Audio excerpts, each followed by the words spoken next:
今回は、私が実際に経験した日本での国際結婚の手続きについての体験談をお話ししていきます。合わせて、日本と外国での国際結婚の文化やルールの違いについても説明していきます。この動画を見ることで、日本で国際結婚の手続きをするときに気をつけるべきマナーや、初めての体験で戸惑わないようにするためのポイントを学べます。外国人が日本で実際に体験したこと、失敗したことに興味のある方は、今のうちにチャンネル登録をお願いします。この体験談は、きっとあなたのお役に立てると思います。私が初めて日本に来て、国際結婚の手続きをしたとき、驚いたことがあります。私の国では婚姻手続きは比較的簡単で、必要書類も少なかったですが、日本では本当にたくさんの書類が必要でした。まずはその手続きの方法についてお話ししていきます。日本での国際結婚を考える際に、最も重要なステップは婚姻手続きです。ここでは、日本での婚姻手続きの流れと必要書類について詳しく解説します。まず一つ目に必要なのは婚姻届です。この婚姻届は、日本の役所で入手でき、新郎新婦の氏名、生年月日、住所、職業などの基本情報を記入します。また、証人2名の署名が必要で、この証人は友人や家族でも構いませんが、日本国籍を持つ成人である必要があります。二つ目に必要なのが戸籍謄本です。日本人配偶者の場合、この戸籍謄本が必要で、市役所や町役場で取得できます。一方、外国人配偶者には戸籍がないため、外国人配偶者の出生証明書や婚姻要件具備証明書が求められます。婚姻要件具備証明書というのは、外国人が日本で結婚するために必要な書類の一つです。この書類は、外国人の母国の大使館や領事館で発行されます。婚姻要件具備証明書には、その外国人が母国の法律に基づいて、結婚する資格があることが記載されています。この証明書があることで、外国人がすでに結婚していないことや、結婚するのに法律上の問題がないことが確認されます。日本の役所はこの証明書を使って、外国人が適法に結婚できることを確認します。三つ目に外国語の書類をすべて日本語に翻訳したものを用意する必要があります。翻訳書類には、翻訳者の署名と捺印が必要で、これは日本の役所が書類を理解し、受理するために重要です。そして、四つ目はパスポートと在留カードです。外国人配偶者は、パスポートと在留カードのコピーも提出する必要があります。これにより、身元確認が行われます。これらの書類を準備したら、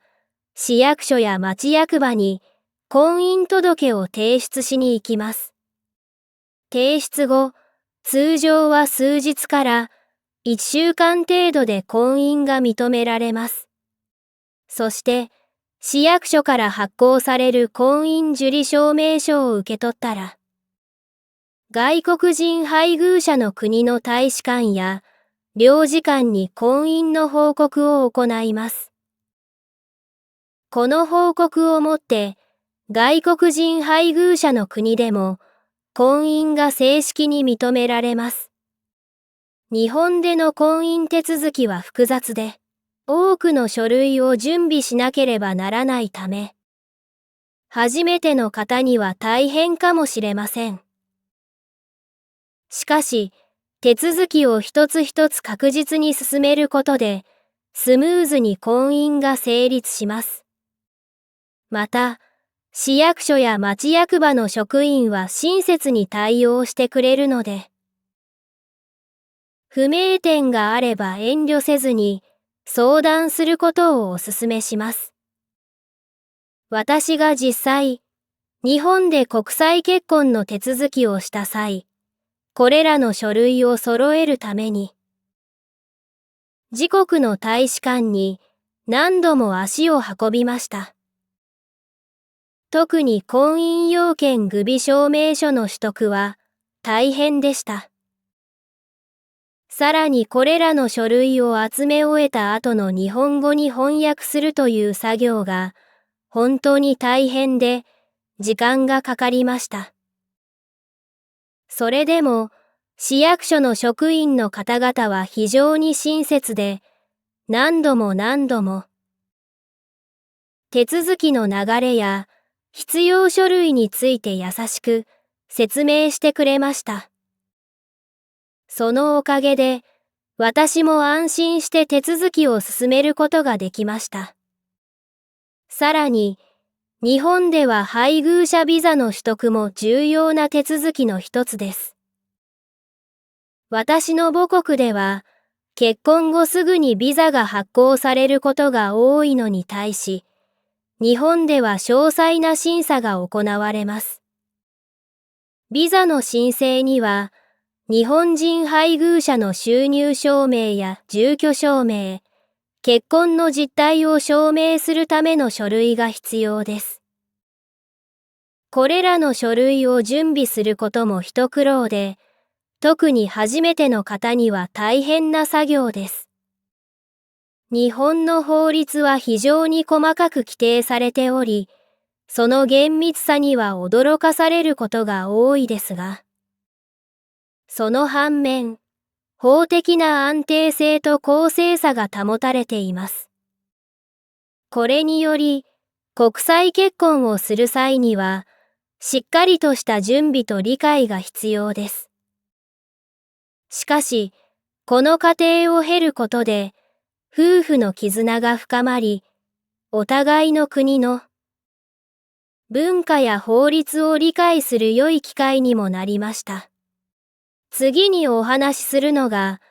日本での国際結婚に対する家族と友人の反応についてです。日本での国際結婚は、家族の受け入れが大きな鍵を握っています。私の実際の体験を通じて、日本の家族の受け入れ方についてまずお話しします。私が一番不安だったのは、配偶者の家族が私をどのように受け入れてくれるかということでした。文化や言語の違いが大きい中で、家族との初対面は緊張の連続でした。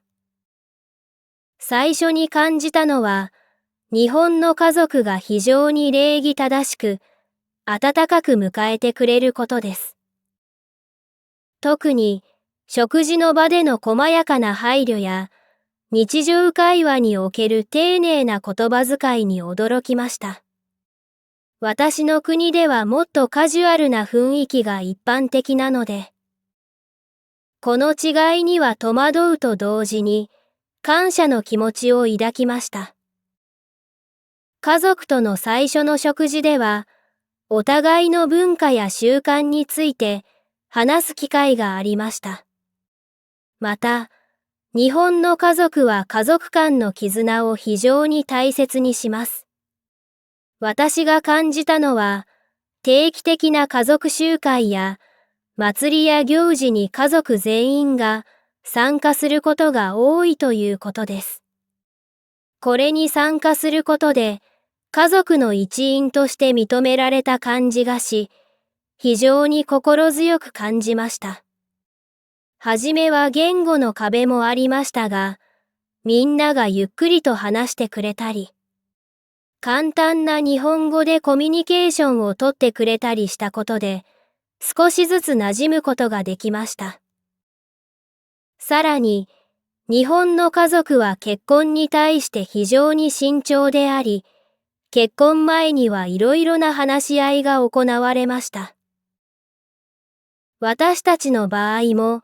お父さんが将来の生活について多くの質問をしてくれました。これは最初はプレッシャーに感じましたが、後々考えると、家族が本当に心配してくれているからこその行動だ、と理解できました。こうした話し合いを通じて、家族との信頼関係が築かれていったと感じています。一方で、文化の違いから生じる誤解や衝突もありました。例えば、私の国では個人の時間を尊重する文化がありますが、日本では家族との時間を優先することが求められる場合があります。これについては、初めての頃は戸惑いましたが、家族とオープンに話し合い、お互いの価値観を理解し合うことで、少しずつ解決できました。日本の家族の受け入れ方は、非常に温かくて、丁寧であることが特徴です。彼らは、新しい家族の一員を迎えることに対して非常に慎重で、真剣に取り組んでくれます。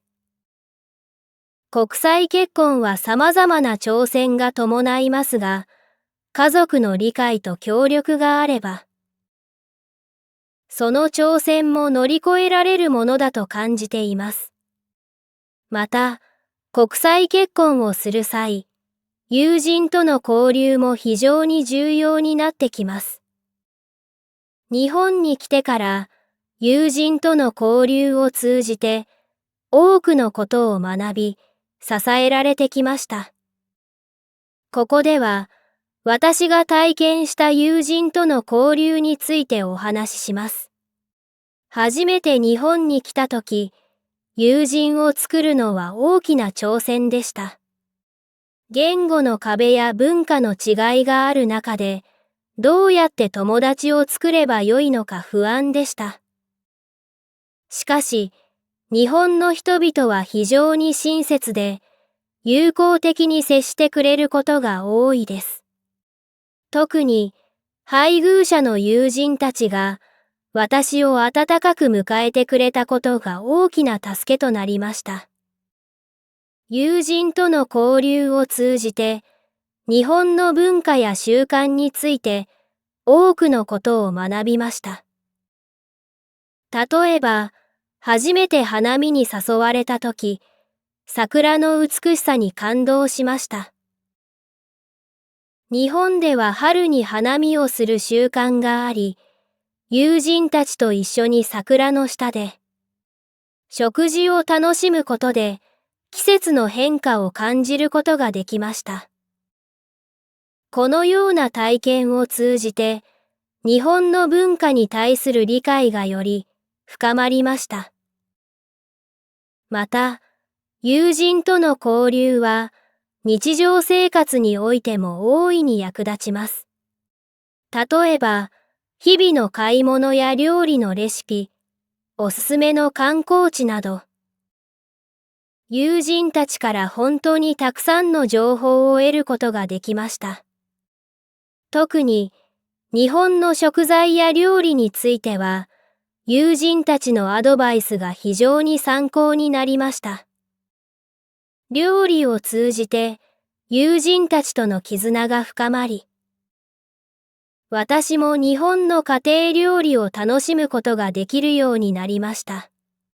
さらに、日本の友人たちとの交流を通じて、困難な状況でも支え合うことができました。例えば、病気になった時や、困難な手続きを進める時、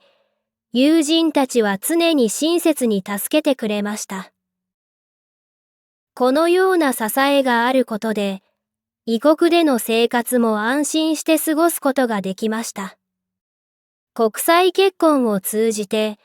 日本の家族や友人との絆が深まり、私の生活は豊かなものとなりました。文化や言語の違いを超えて、心からの交流ができることが、国際結婚の素晴らしいところだと思います。これからも、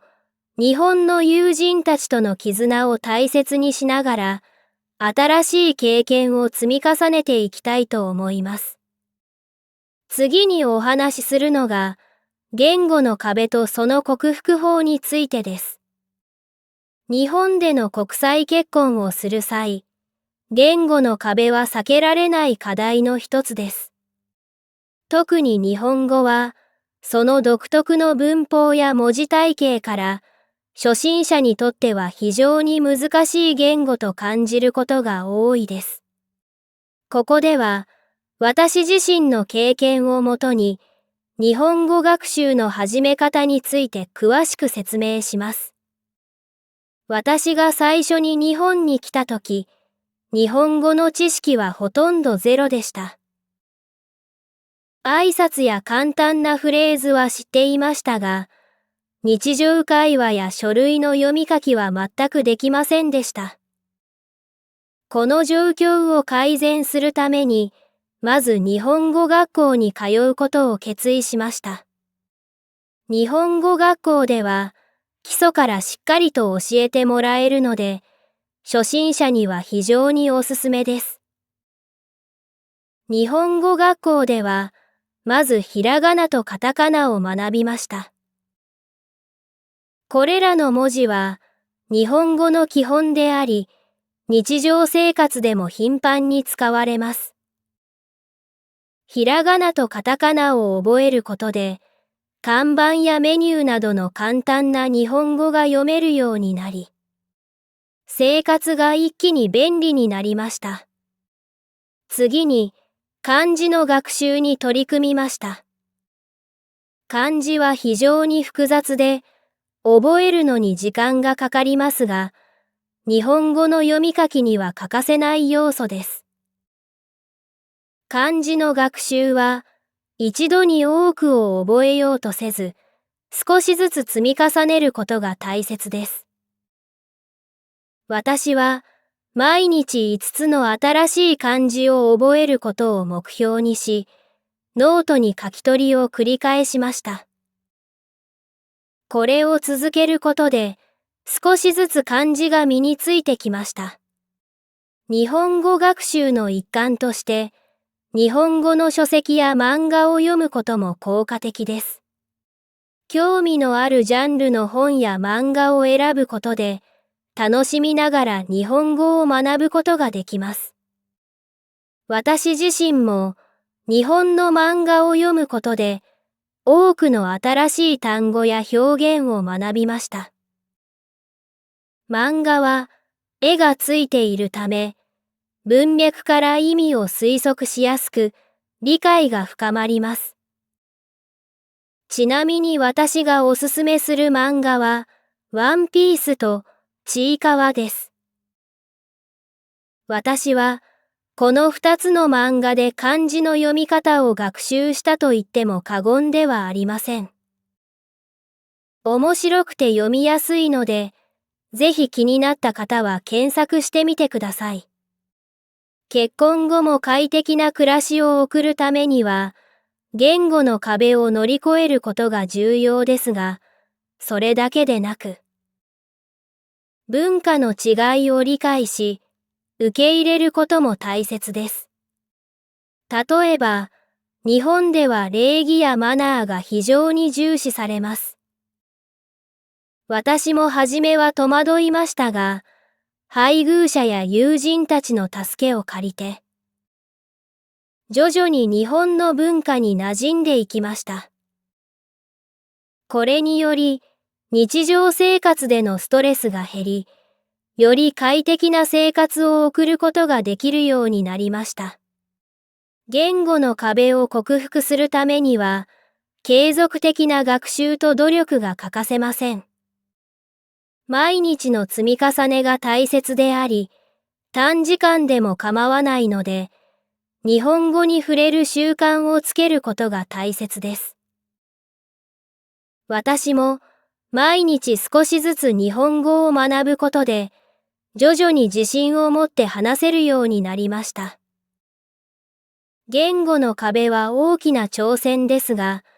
努力と継続的な学習によって克服することができます。その過程で得られる経験や学びは、夫婦の絆を深め、豊かな生活を送るための貴重な財産となります。これからも日本語を学び続け、快適な暮らしを送るための努力を私も続けていきたいと思います。次にお話しするのが、文化の違いとその対処法についてです。日本での生活を始めると、すぐに気づくのは、日本人の礼儀の正しさと細やかなマナーです。これは、日本での国際結婚生活を送る上で非常に重要な要素となります。日本の礼儀正しさは、挨拶やお辞儀にも現れます。初めて日本の家族や友人に会ったとき、深いお辞儀をすることで感謝や敬意を示すことが求められました。これに慣れるのには少し時間がかかりましたが、お辞儀の角度やタイミングを学ぶことで、相手に対して失礼のないように心がけました。特にビジネスシーンやフォーマルな場面では、お辞儀の作法が重要になります。もう一つの重要なポイントは、贈り物のマナーです。日本では、贈り物をする際に、その包装や渡し方にも気を配る必要があります。例えば、プレゼントを渡す際には、両手で丁寧に渡し、つまらないものですが、と、謙虚な言葉を添えるのが一般的です。これには、相手に対する敬意や感謝の気持ちが込められています。私もこの習慣を知り、贈り物の際には注意を払うようになりました。また、日本では靴を脱ぐ文化が深く根付いています。家に入るときはもちろんのこと、旅館や一部のレストラン、オフィスでも靴を脱ぐ必要があります。私が最初に日本の友人の家を訪れたとき、玄関で靴を脱ぎ、スリッパに履き替えることに驚きました。このような習慣は、日本の家庭に招かれる際に覚えておくことが非常に重要です。国際結婚をしてから最も苦労したのはコミュニケーションのスタイルの違いでした。私の国では感情や意見をストレートに表現することが一般的ですが、日本では間接的な表現や空気を読むことが重視されます。結婚初期、私は自分の気持ちをストレートにはっきりと伝えていましたが、夫やその家族はそれを強い言い方だと感じていました。特に意見が対立した際に私が率直に意見を述べると、夫は戸惑いを見せました。夫の家族と食事をしている時も、私が正直に意見を言ったことが誤解を生むことがありました。例えば、料理の味について、もう少し塩が欲しいと言っただけで、義母が気を悪くしたということがありました。改善するために、まずは日本の和を尊重する文化を理解し、学ぶことにしました。文化の違いを理解することは、時間と努力が必要ですが、その過程で得られる知識や経験は非常に貴重です。日本での生活を楽しみ、国際結婚を成功させるためには、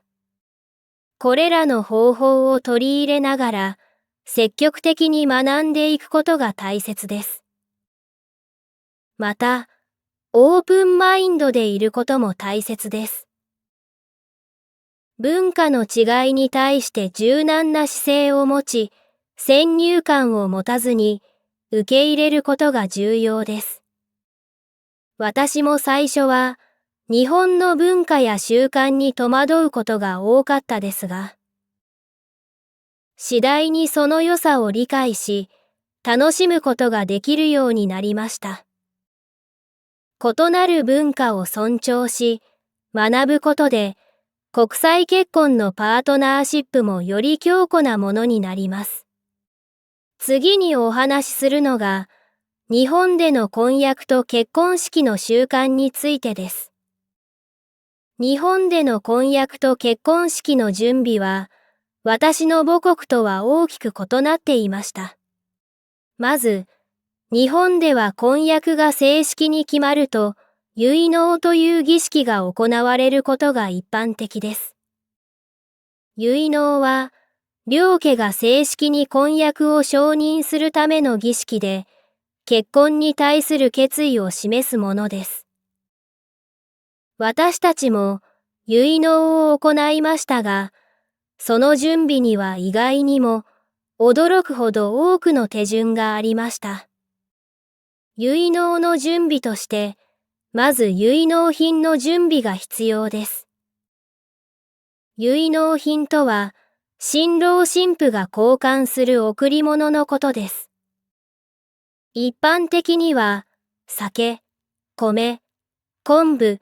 扇子などが含まれます。これらの品物には、それぞれ縁起の良い意味が込められています。私たちも、この伝統に従い、細かい準備をしました。特に、結納品を選ぶ際には、両家の好みや意向を尊重しながら、慎重に選びました。また、結納の日取りや場所の選定も重要です。日本では、吉日を選ぶことが一般的で、私たちもカレンダーを見ながら慎重に日程を決めました。結納の場所は、新郎新婦のどちらかの家で行うことが多いですが、私たちはホテルの宴会場を選びました。ご両家がリラックスして参加できるようにするためです。結納の当日、私たちは和服を着用し、儀式に臨みました。私の国では結婚の前に特別な儀式はありませんが、日本の結納では、両家が正式に婚約を承認するための重要な儀式が行われます。儀式は厳かな雰囲気の中で進み、両家の絆を深める大切な時間となりました。初めて和服を着る体験は非常に新鮮で、またその重みを感じました。儀式は厳かな雰囲気の中で進み、両家の絆を深める大切な時間となりました。この経験を通じて、日本の伝統文化に対する理解と尊敬の気持ちが一層深まりました。次に、結婚式の準備です。日本の結婚式は、神前式、仏前式、キリスト教式など様々なスタイルがあります。私たちは神前式を選びました。神前式は神社で行われる伝統的な結婚式で、厳かな雰囲気が特徴です。準備としては、まず神社の予約から始まりました。人気のある神社は予約が取りにくいことが多いため、早めの準備が必要です。また、衣装の選定も重要な準備の一つです。神前式では、新郎は袴、新婦は白むくや色打ち掛けを着用します。私も初めての和装に緊張しながらも、その美しさに感動しました。衣装選びは専門のブライダルサロンで行い、自分たちに合ったものを選びました。さらに、結婚式のプログラムの準備も欠かせません。神前式では、巫女の舞や三三九度の儀式など、伝統的な儀式が行われます。三三九度は、3つの杯で3回ずつ酒を飲み交わす儀式で、夫婦の絆を深める意味があります。これらのプログラムを理解し、準備するためには、神社の担当者と何度も打ち合わせを重ねました。結婚式には、披露宴も重要な要素です。披露宴は、家族や友人を招いて行う祝宴で、新郎新婦が感謝の気持ちを伝える場でもあります。私たちも、披露宴の準備には、多くの時間をかけました。招待状の準備から始まり、会場の装飾、食事のメニュー選定、プログラムの構成など、細部にわたる準備が必要でした。披露宴では、スピーチや余興、ケーキカットなどのプログラムが一般的です。特に、両親への感謝の手紙を読む場面は、感動的なシーンとなります。私たちも、両親への感謝の気持ちを込めて手紙を書き、披露宴で読み上げました。この瞬間は、涙と笑顔に包まれ、忘れられない思い出となりました。日本の結婚式は、伝統的な要素と現代的な要素が融合しており、非常に多様で魅力的です。私たちも、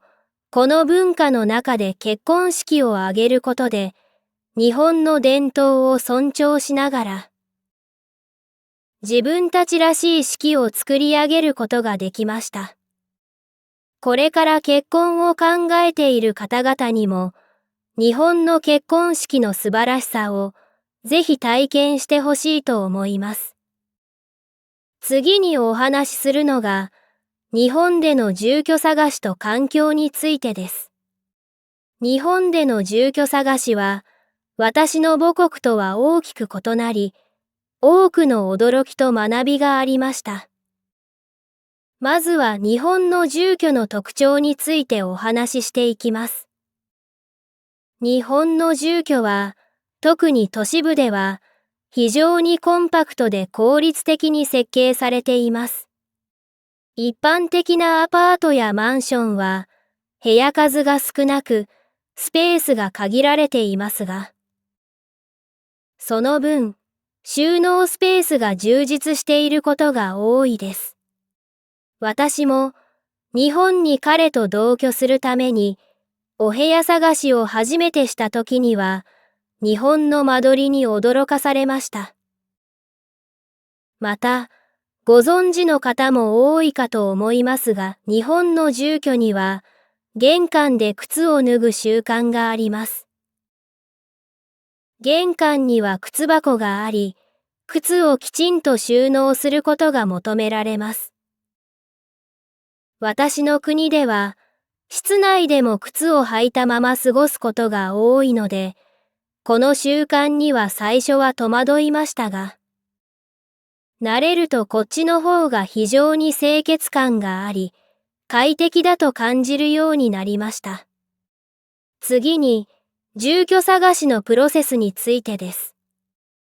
日本では、不動産会社を通じて住居を探すのが一般的です。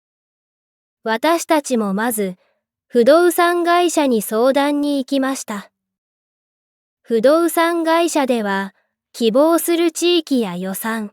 間取りなどを詳しく聞かれ、その条件に合った物件を紹介してくれます。私たちの希望は、職場に近いことと、静かな環境であることでした。紹介された物件を実際に見に行く際には、事前に予約を取ることが必要です。不動産会社の担当者が同行し、物件の内見を行います。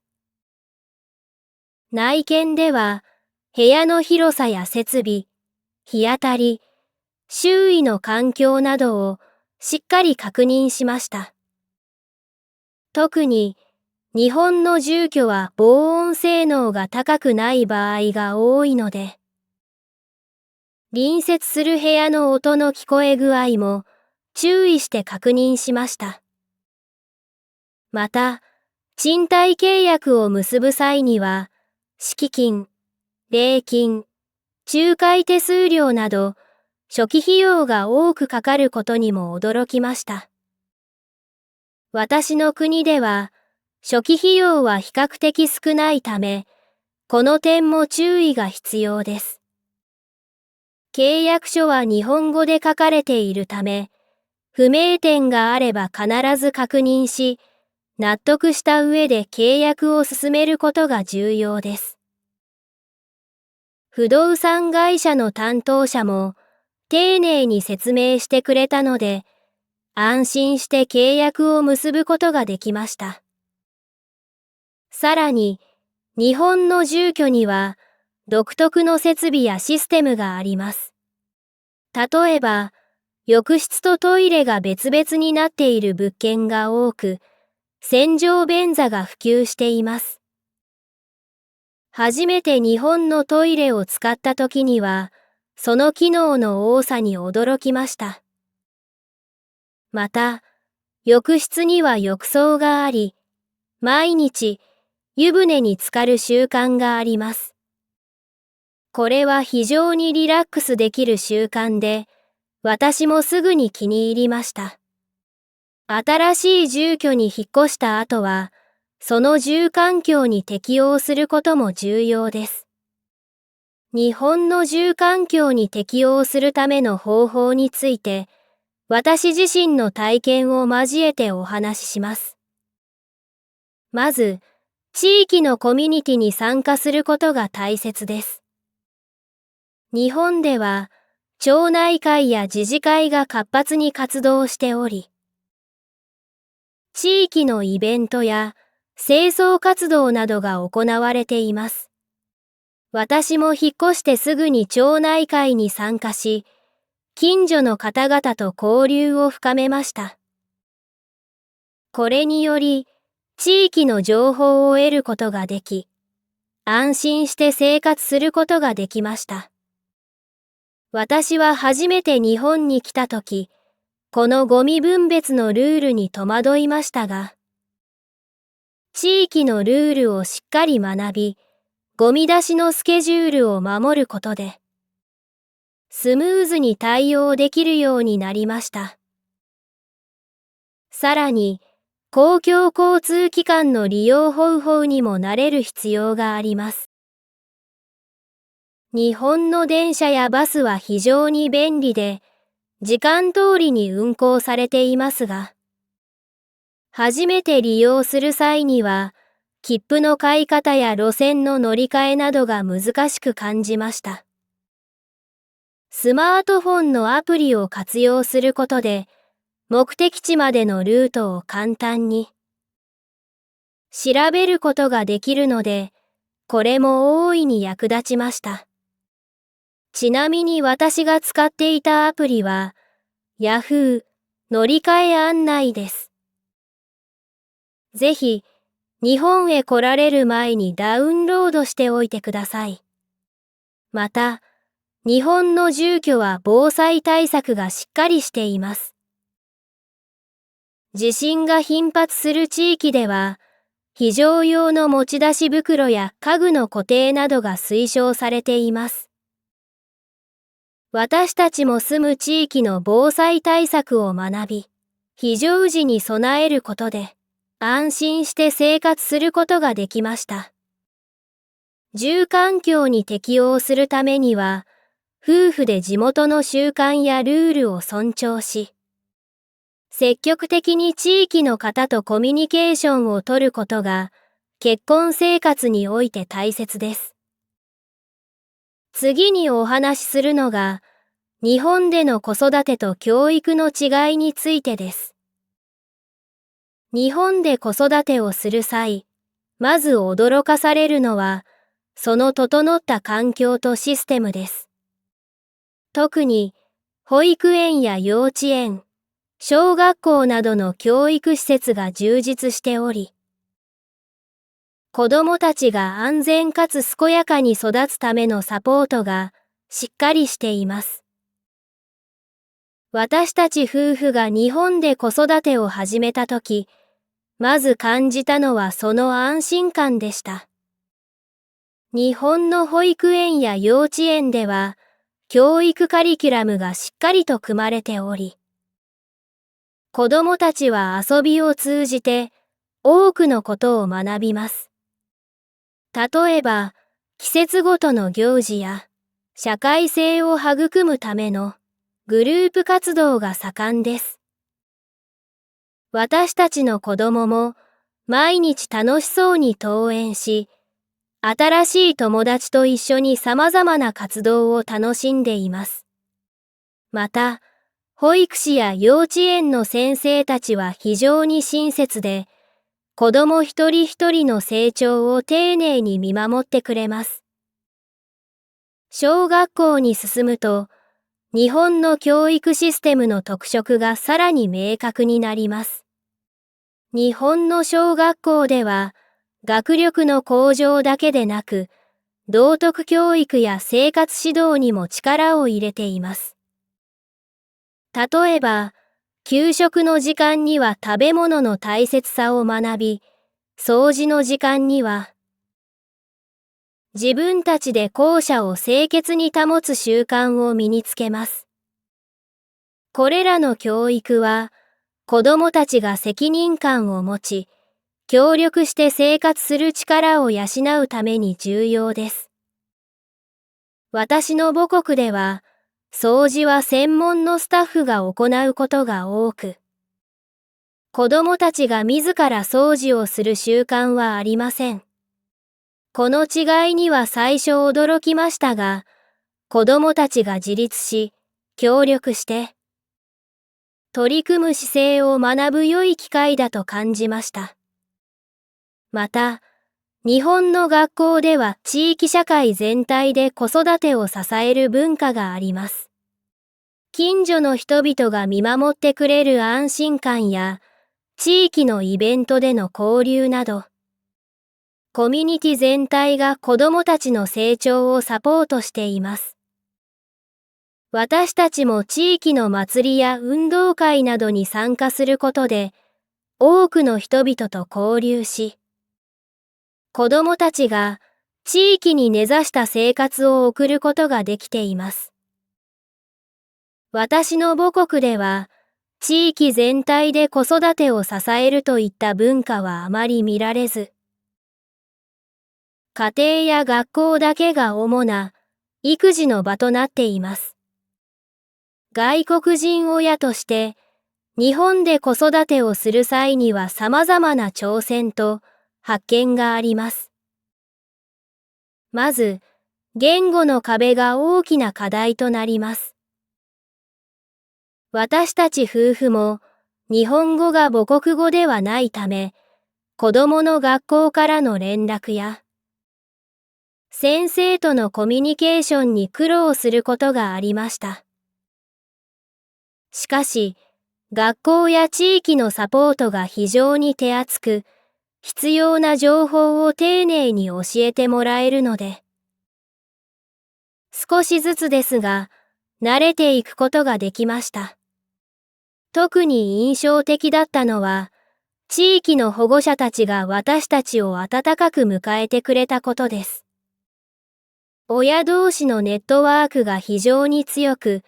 困った時にはすぐに助け合える環境があります。例えば、初めての運動会の準備で戸惑っていた時、他の保護者が親切にアドバイスをしてくれたり、一緒に準備を手伝ってくれたりしました。こうした経験を通じて、私たちも地域の一員として受け入れられていると感じました。母国では、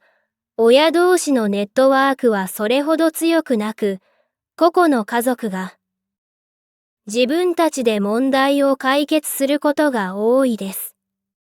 日本での親同士の協力体制には大きな違いを感じました。さらに、日本の学校では多文化共生の教育が進んでおり、子どもたちが異文化に対して理解を深める機会が多くあります。私たちの子どもも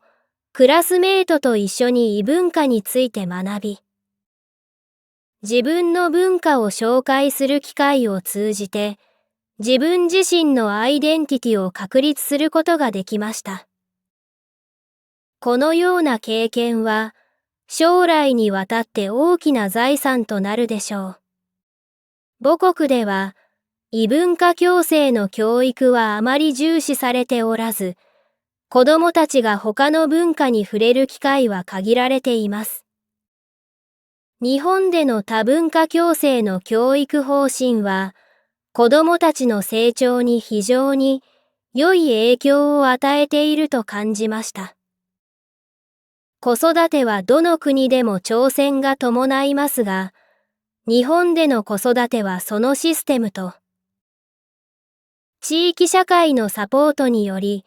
非常に豊かな経験となっています。私たち夫婦も日々の生活の中で新しい発見をしながら子どもたちの成長を見守っています。これからも日本での子育てを通じて多くのことを学び、家族全体で成長していきたいと思います。次にお話しするのが、外国人配偶者の仕事とキャリアについてです。日本での就職活動は、外国人にとってたくさんの挑戦を伴います。私たちが結婚後、日本での生活を始めると同時に、私の就職活動もスタートしました。日本の就職活動は他の国とは大きく異なり、多くの準備が必要です。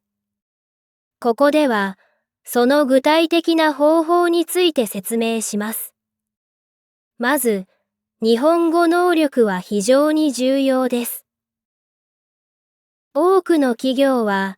日常業務でのコミュニケーションが日本語で行われるため、高い日本語能力が求められます。私も最初に日本語能力試験 JLPT の勉強を始め、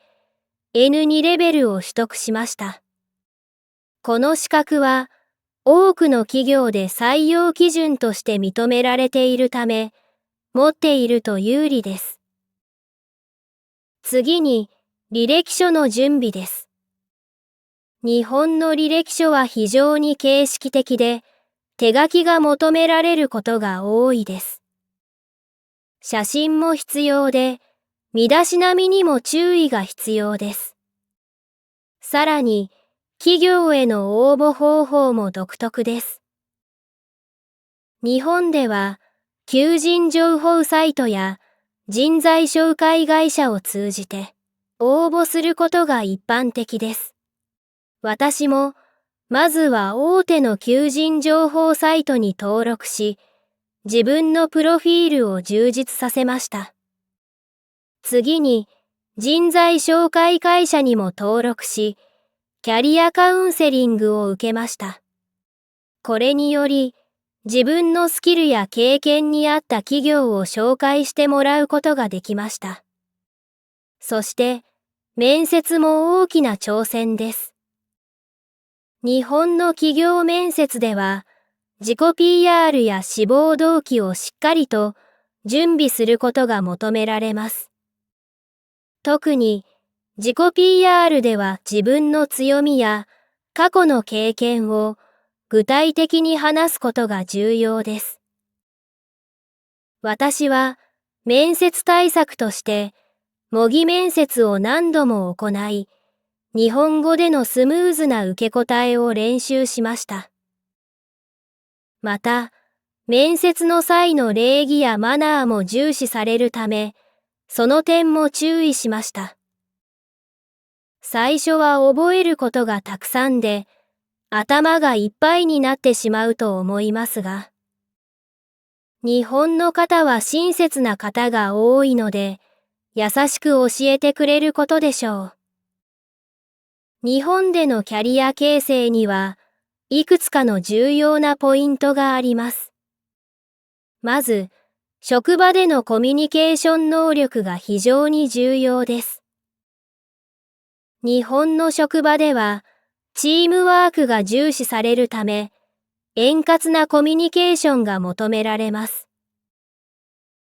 私も、最初は言葉の壁に苦労しましたが、日々の業務を通じて、徐々に慣れていきました。また、日本の企業文化に適応することも大切です。日本では、時間厳守や報告、連絡、相談、ほうれん草が重要な習慣として根付いています。私は、これらの文化に慣れるために、先輩や同僚の行動を観察し、積極的に質問するように心がけました。特に、業務の進捗や問題点を上司に報告することは非常に重要で、これによって信頼関係を築くことができました。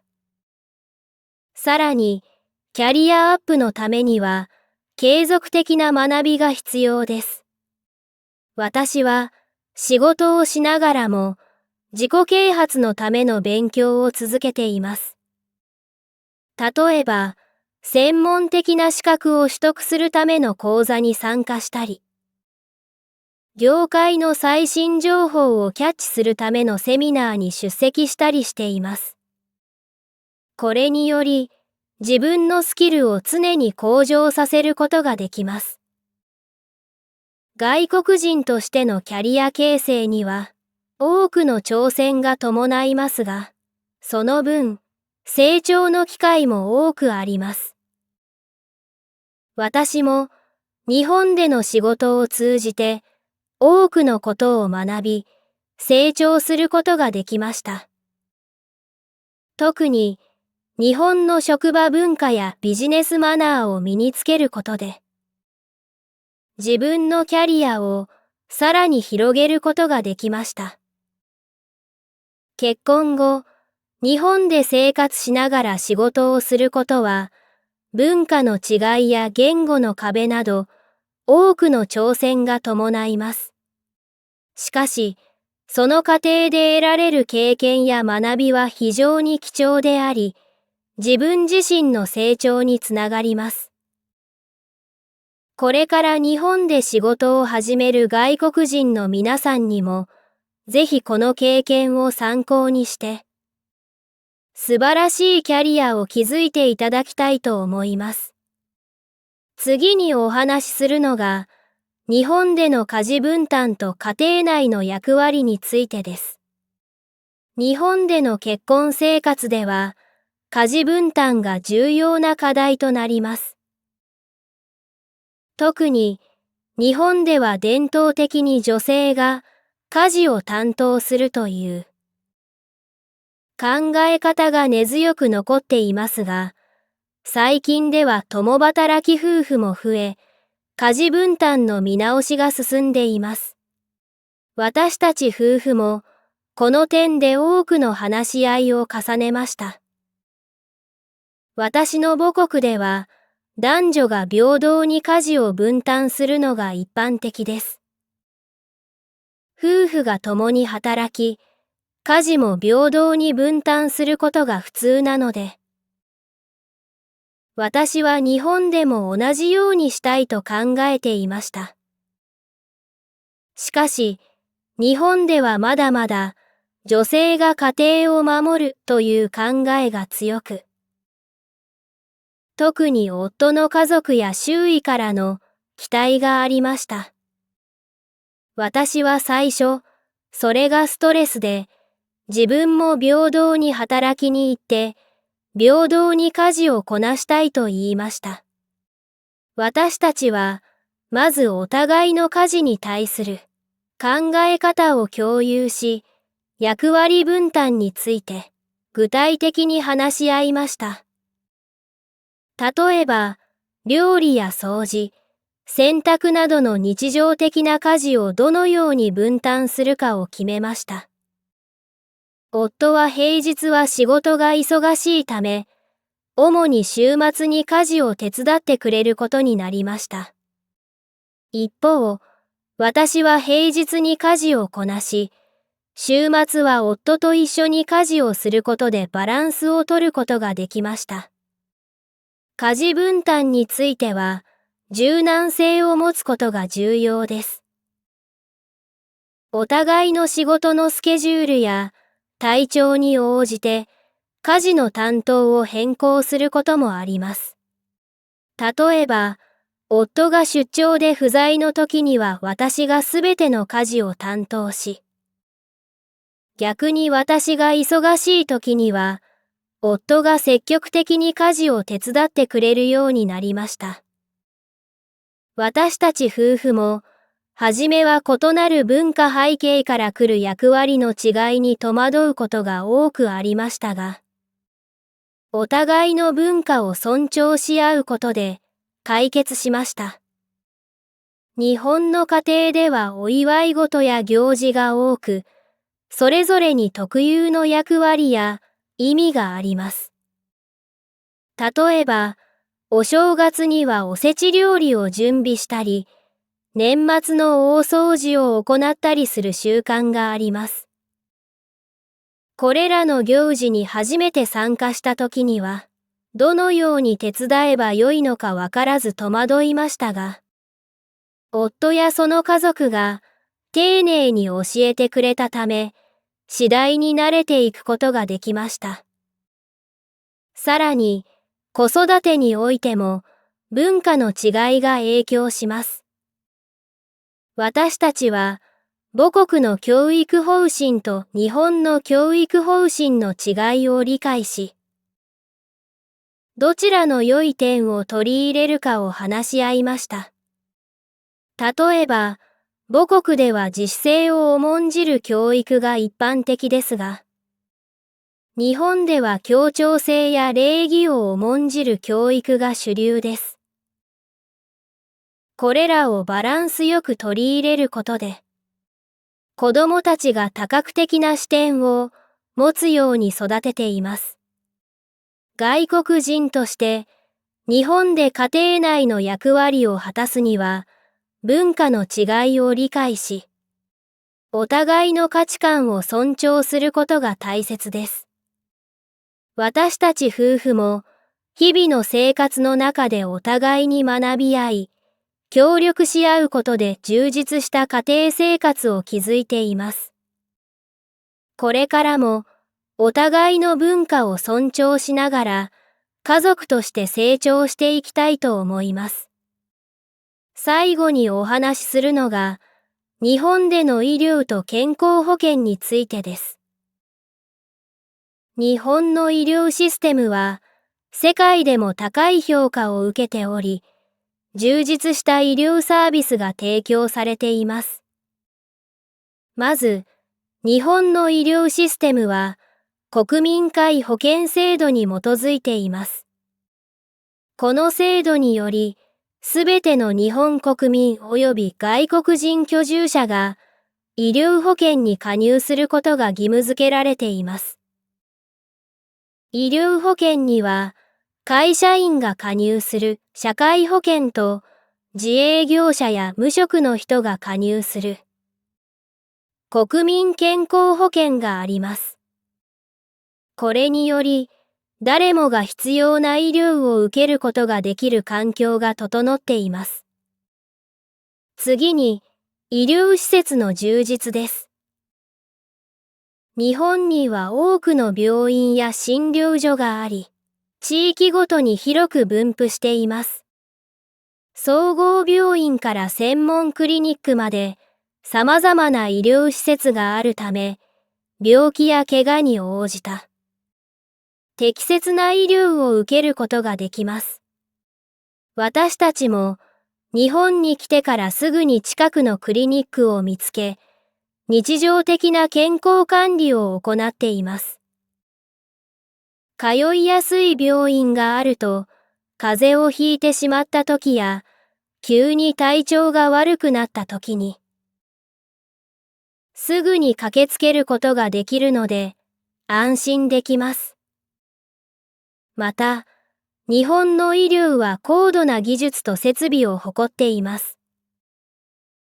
例えば、最新の医療機器が導入されている病院では、迅速かつ正確な診断が可能です。MRI や CT スキャンなどの高度な検査機器が普及しており、必要に応じてこれらの検査を受けることができます。私も健康診断でこれらの検査を受けた際、その迅速さと精度に驚きました。さらに、医療費の負担軽減も大きな特徴です。医療保険に加入していると、医療費の一部が保険でカバーされ、自己負担額は比較的低く抑えられます。具体的には、診療費や薬代の 70% が保険で賄われ、自己負担は 30% 程度となります。また、高額な医療費がかかる場合でも、高額療養費制度を利用することで、一定額以上の負担が軽減されます。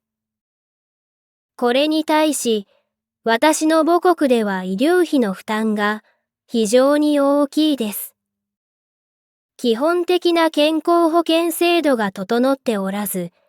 病院での診療費や薬代が全額自己負担となることが一般的です。特に手術や長期の入院が必要な場合、その費用は数千ドルにも及び、家計に大きな負担となります。日本での医療体験は、最初は戸惑うことも多いですが、システムや対応方法を理解することで、安心して医療サービスを受けることができます。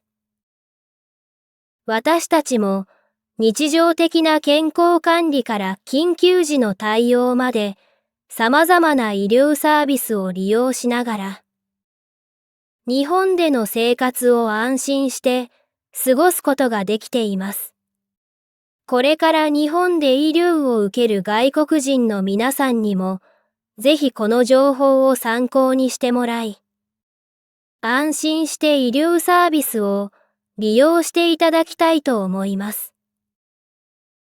日本にある病院の種類や使い分け方を知っておきたい方は